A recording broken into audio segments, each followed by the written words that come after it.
ევროპის ზამთრის ახალგაზრდული ოლიმპიური ფესტივალი ოფიციალურად გუშინ საღამოს გაიხსნა ბაკურიაში. წარმოდგენილი იყო ქართული ტრადიციული ელემენტებით დატვირთული სანახაობა. ოლიმპიური ცეცხლის შემოტანა, სპორტსმენების აღლუმი, ხორუმი, შეიქმნა 30 წუთიანი მუსიკალური კომპოზიცია.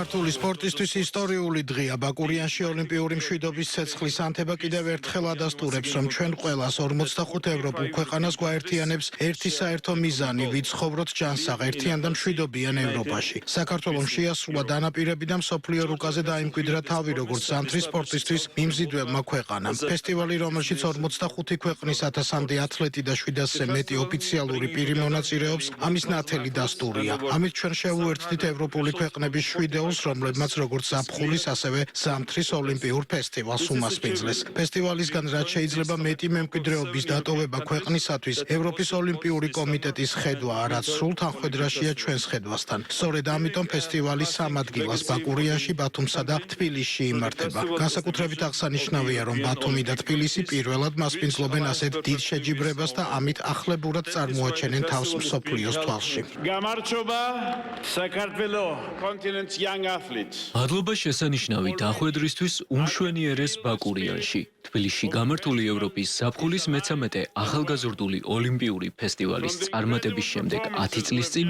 ყოველთვის გვჯეროდა, რომ საქართველო კვლავ უმასპინძლებდა ჩვენი კონტინენტის ახალგაზრდა სპორტსმენებისთვის გამორჩეულ ღონისძიებას.